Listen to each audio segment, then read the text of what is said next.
Coming to you live from our studio in Kuching, Sarawak, this is TVS Nightline. You're me, Douglas Elliott, and let's begin with our top story. Various new projects to be implemented by the government in KABONG will not only enhance the economic sector in the area, but it will also transform KABONG into a vibrant district. Chief Minister Dato' Petinggi Abang Johari Tun Openg said projects to be implemented have the potential to boost KABONG's economy, especially in agriculture and tourism.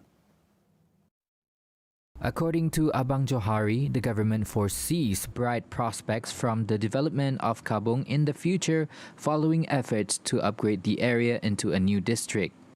Perkara pertama, kita akan membangunkan pejabat daerah yang baru. Yang ini akan menelan belanja kira-kira 7 juta dan akan dilengkapkan dengan perkara-perkara yang dikehendaki dalam pejabat ini untuk memberikan khidmat yang lebih efektif kepada rakyat di KABONG. Abang Johari said aside from providing more effective services to the people, the building of the new office will facilitate the administration of the community.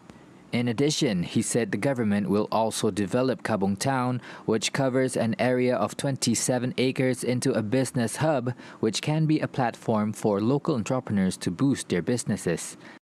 Ketiga, kita akan juga membangunkan Dewan Masyarakat yang baru yang boleh menampung keperluan untuk 300 orang Dewan Masyarakat yang berharga 5.5 juta.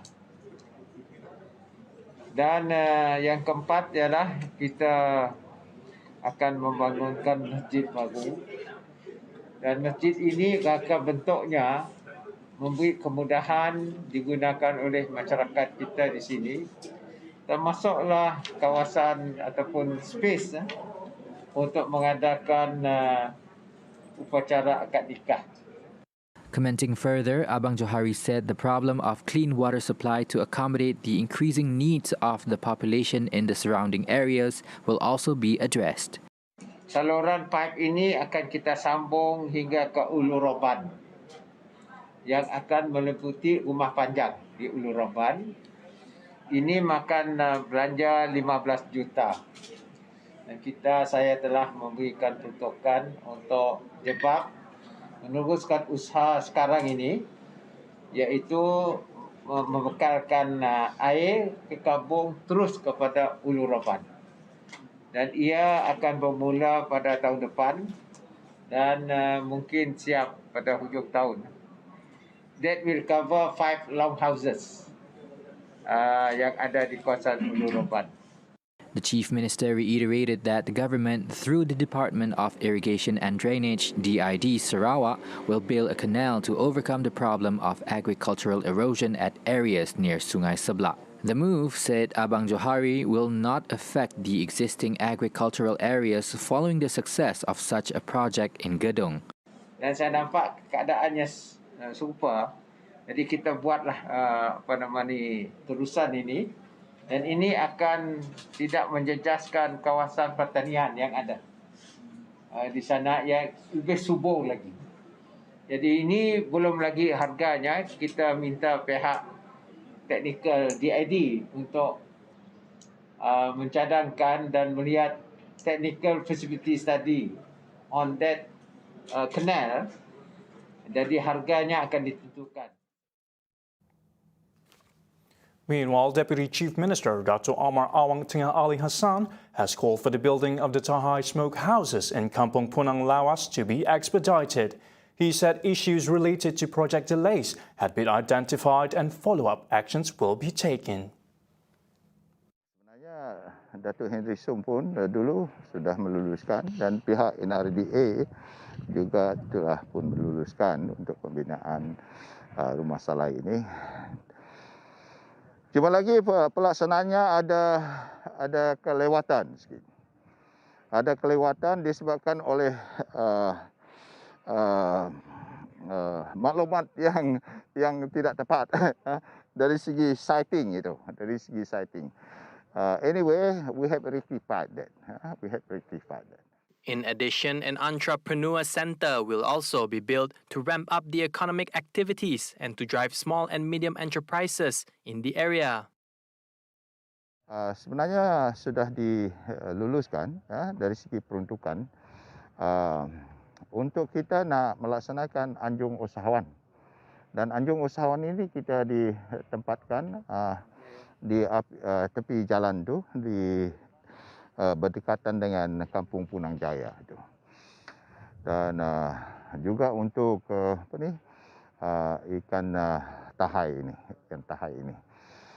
Kerana ini adalah satu perusahaan yang mana masyarakat kita terlibat dari dulu lagi. Awang Tengah added an area in Punang will also be developed into a fish processing and production zone which will include cage fish farming.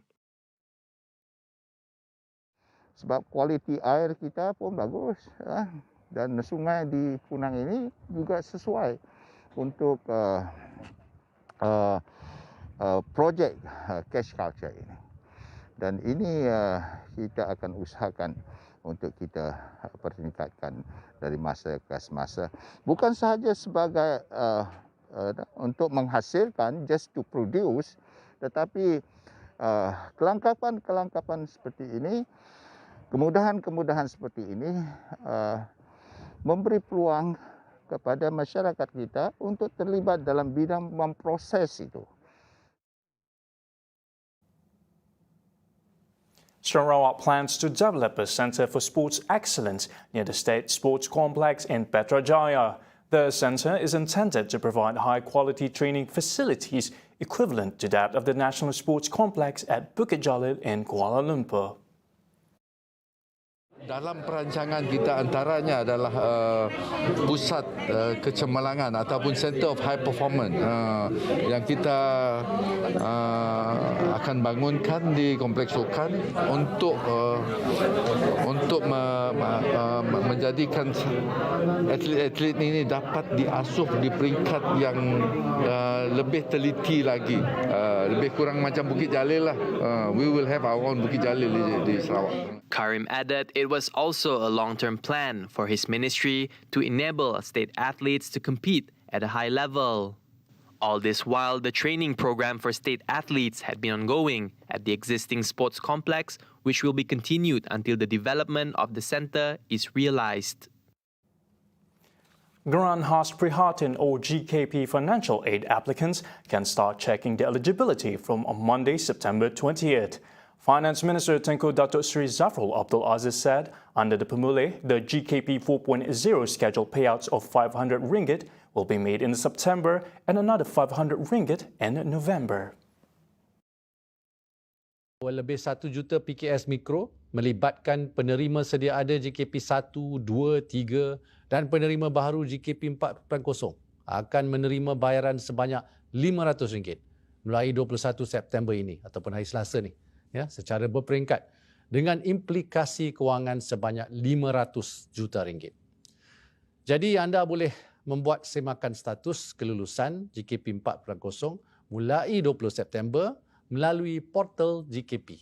Sama seperti proses sebelum ini, pembayaran akan dikreditkan terus ke akaun bank yang didaftarkan dalam sistem GKP. On Friday, Prime Minister Datuk Seri Ismail Sabri Yaakob announced the government's $500 million stimulus injection in the form of Geran Khas Prihatin GKP 4.0, which is part of the National People's Wellbeing and Economic Recovery Package Pemulih to help micro businesses nationwide. The assistance will benefit more than 1 million micro, small and medium enterprises with the aim of easing their financial burden during this challenging period. Recipients can check the approval status of their GKP 4.0 starting September 20, 2021 on the GKP portal. And following the announcement of the new guidelines for admission to Sarawak, the Malaysian Civil Defence Force remains ever ready to enforce tighter monitoring in addition to stricter control at the Kuching International Airport. According to KIA Admission Supervising Officer Lieutenant Nur Fakrulzi Abdul Taib, his team is responsible for ensuring that people who do not meet the requirements are brought directly to the quarantine center. Among the failures to meet the requirements for a quarantine release are incomplete vaccine doses and individuals entering Sarawak from abroad, where the original guidelines are still maintained. To ensure a smooth implementation in accordance with the new guidelines, 8 civil defense personnel will be assigned according to the flight schedules, and they will ensure that an individual's release letter is in accord with their MySejahtera status. Meanwhile, Liu Tai-san said his journey back to Sarawak had been smooth sailing, albeit the new guidelines. Very smooth, very smooth. Yeah, I think all the procedure are okay. There are some hitch up. I think some customer a bit impatient. I think probably due to misunderstanding on the procedure. Probably the procedure need to be clarified. On the plane also, I heard many were saying the SOP was changed almost every day. Yeah, but I think to us it's quite okay. But we need to visit the SMDA's website. We check online before we buy tickets.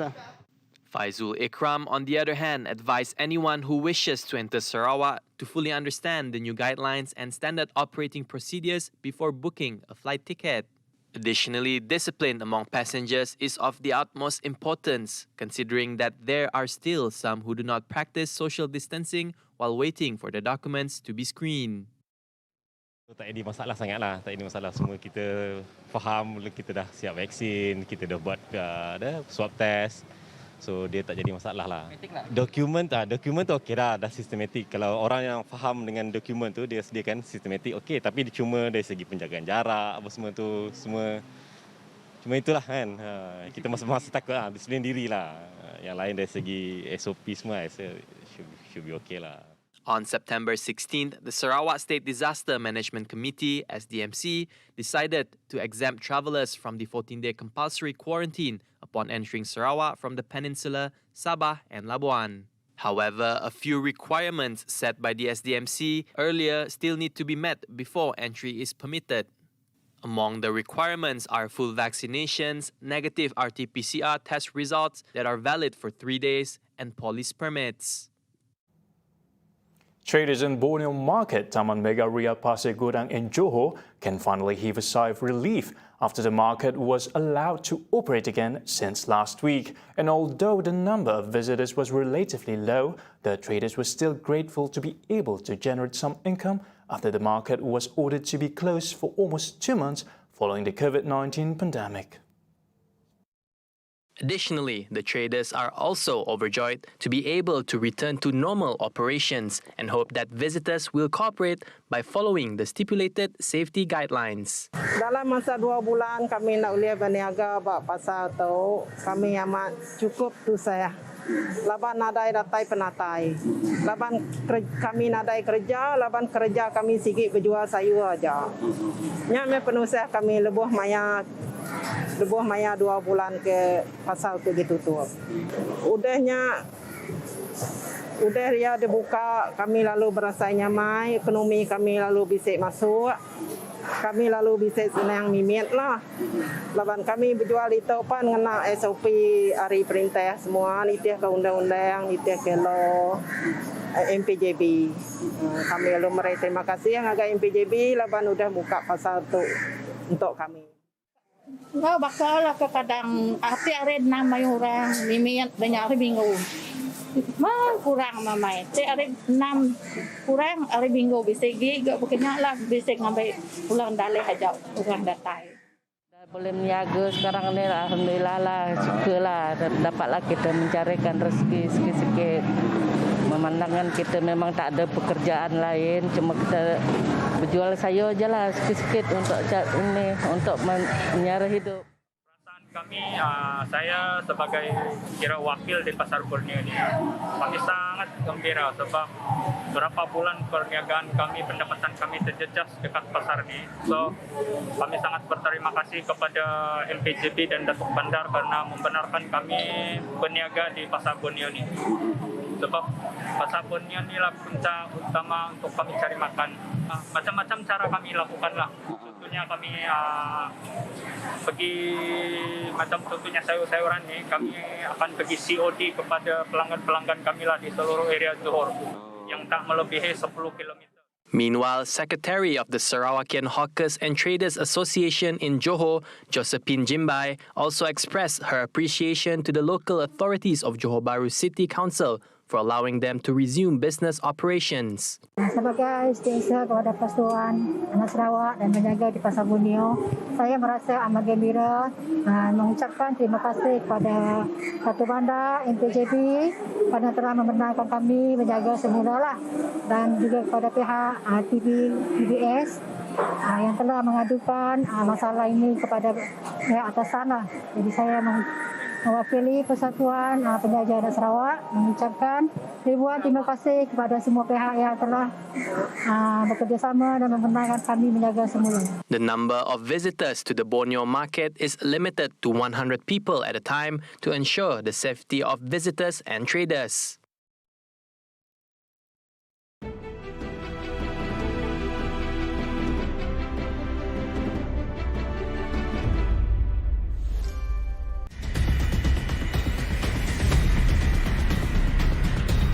Yang kami faham pakai mask. Jarak mesti at least 1 meter. Wash hand frequently. Tak mestilah pakai facial mask. Penjarakan sosial.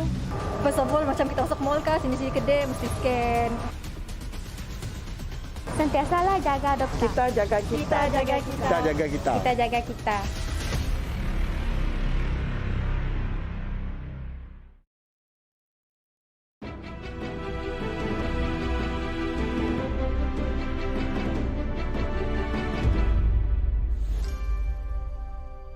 Welcome back. Sarawak today once again tops the list of most cases recorded in Malaysia with 2,929 cases. This brings the cumulative number of cases recorded in the state to 177,081 cases. However, 99.9% of the cases recorded today are under Category 1 and Category 2. Behind Sarawak, Johor came in second with 2,208 cases, followed by Selangor, 1,995 cases, Sabah, 1,395 cases, and Pulau Pinang, 1,375 cases. According to Sarawak Disaster Management Committee, SDMC, a total of 10 fatalities due to the virus were recorded in Sarawak today. 6 deaths were recorded in Pusa, while Betong and Sibu recorded 3 deaths and 1 death respectively. Meanwhile, 3 new clusters were announced today, namely the Kilometer 19 Jalan Kuching Serian cluster, the Nanga Sesamak cluster in Kanoit, and the Pelut Baram cluster in Telang Usan. Jalan Seringgo cluster in Bau ended today as no new cases were detected for the past 28 days involving the cluster. The number of new COVID-19 cases recorded in Malaysia today showed a positive development when it decreased to 15,549 cases, a drop of more than 2,000 cases compared to yesterday. This brings the nation's cumulative COVID-19 cases to 2,082,876. The Ministry of Health, or MKN, has listed 3 new premises on its hotspot identification for dynamic engagement or HIDE system. These premises are located in Kuching, Serian and Sibu, bringing a total of 347 premises in the system. According to the Sarawak Disaster Management Committee, SDMC, the said premises are Maidin Vista Tunku in Petrajaya, Lepapa Hypermarket in Serian, and the Sibu Central Market. Premises listed under HIDE have the potential to turn into clusters if proactive measures are not taken, although closure is unnecessary unless it is directed by the authority. Premises will be removed from the HIDE list within a period of 7 days if there are no cases reported in the said premise. Meanwhile, SDMC said 32 compounds were issued today by the state police due to SOP violations. Violations included not wearing face masks in public areas, failure to scan My Sejahtera upon entering premises, ignoring physical distancing, and being in public areas beyond the stipulated time limit. Out of the total compounds issued today, 19 were in Kuching, 9 were issued in Kota Semarhan, 3 in Padawan, and 1 compound issued in Bintulu. 12 compounds were issued to those who were in public areas beyond the stipulated time limit, while 10 were caught not wearing face masks. With the additional 32 compounds, the total number of compounds issued by the state local authorities stand at 1,487. However, the numbers are tenfold nationwide, with 10,869 compounds issued since the Movement Control Order MCO was declared in March last year. And COVID-19 daily infection cases in Sarawak will not show a significant downward trend if the people do not play their respective roles responsibly. Minister of Local Government and Housing, Dr. Sim Kuihan said this is regardless of how many PCR tests, Enhanced Movement Control Order or EMCO, quarantine, roadblocks or standard operating procedures are being carried out. Commenting further, he said the number of infections will not decrease as long as the people continue to be irresponsible about the matter. Sim added, although cases under categories 3, 4 and 5 and the number of deaths in Sarawak are one of the lowest in Malaysia, the people still need to play their roles to break the transmission. In that regard, Sim urged members of the public to ensure that their loved ones and family members aged 18 and above to get vaccinated. He also called upon members of the public to be responsible and maintain the highest level of hygiene at workplaces and public spaces by adhering to the stipulated standard operating procedures. Nonetheless, slight relief for those who wish to enter Bintulu, as they are no longer required to undergo the COVID-19 swab test. Bintulu resident Jack Luat said the directive is already in effect beginning today. Luat, who is also Bintulu Division Disaster Management Committee or BDDMC, noted that a police permit is still required for entry. He added that BDDMC streamlined its policies to match that of the Sarawak Disaster Management Committee (SDMC), which states RT-PCR or RTK antigen test results would no longer be required for travel between districts starting September 18. Meanwhile, for those who only had one dose of the COVID-19 vaccine, will still be required to produce negative test results. Before this, Bintulu was the only division in the state that required individuals to produce a negative result on their COVID-19 tests before entering. Dr. Sri Ismail Sabri Yaakob has congratulated Commander Dr. Susanna Razali Chan on her gaining recognition from the International Maritime Rescue Federation (IMRF).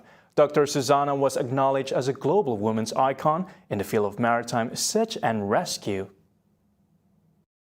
In a post on his official Facebook page today, the Prime Minister said the award won by the Principal Assistant Director of the Malaysian Maritime Search and Rescue and Disaster Relief Division was a source of pride for the Malaysian family.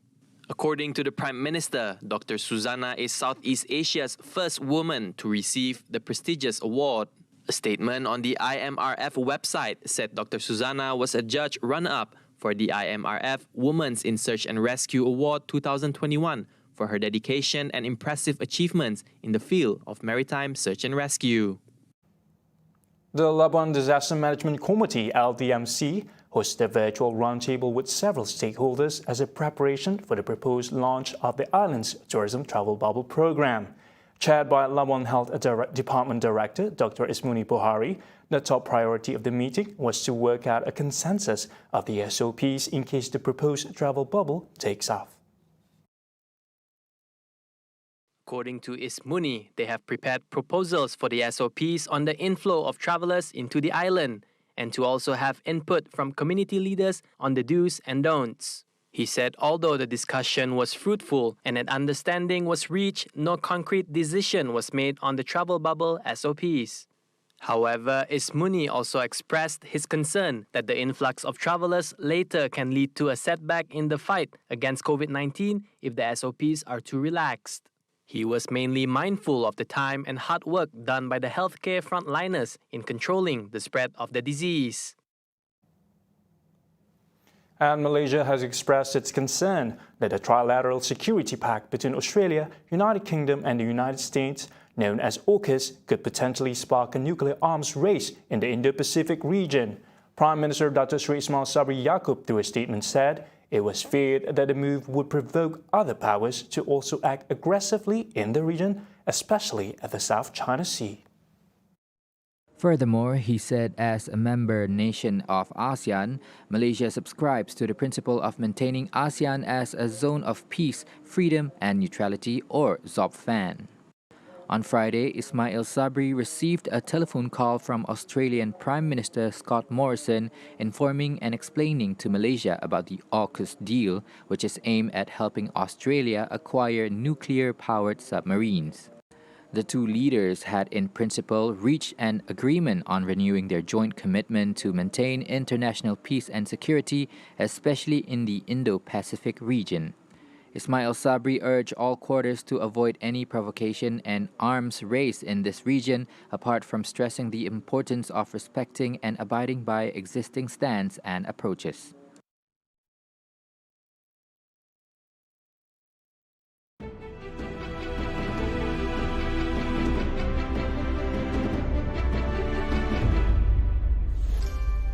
Salaran Initiative. By 2030, the Sarawak government aims for Sarawak to become a developed state driven by data and innovation. The smart city concept is introduced to improve the efficiency of digital infrastructures. The smart traffic light system are available throughout Kuching, especially traffic congested roads, which can reduce travel time by 25%. With Sarawak Pay, the first e-wallet implemented by the Sarawak government helps to accelerate Sarawak's economic growth and encourage cashless payments. In addition, the online agriculture marketplace has eased rural farmers to promote and sell their products. Meanwhile, 800 CCTVs will be installed throughout Greater Kuching by the end of 2021 to provide a safer environment for the community. This will not only help with crime prevention, but also to warn of natural disasters and emergencies.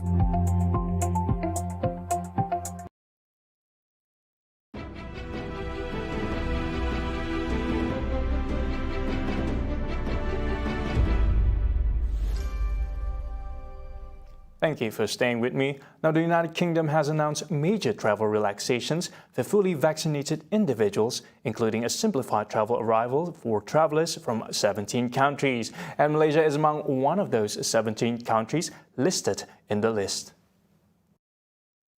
On its official website, the UK also announced vaccines that are recognized in England, which include AstraZeneca, Pfizer, Moderna, and Janssen. The mixing between two doses of the vaccines is also recognized. Fully vaccinated travelers from these 17 countries would no longer be required to undergo a pre-departure PCR test for traveling into England. However, they are required to take the COVID-19 test on the second day after arriving in England and observe self-quarantine for 10 days after arrival. Meanwhile, those who fail to show proof, either digital or paper-based, that they have been fully vaccinated would have to follow the non-vaccinated rules. More information on the changes can be found on their website at www.gov.uk. And that's all the time we have for TVS Nightline. You can follow us on our website at www.tvstv.my or follow us on our social media. Once again, I'm Douglas Elliott. Thank you. Until then.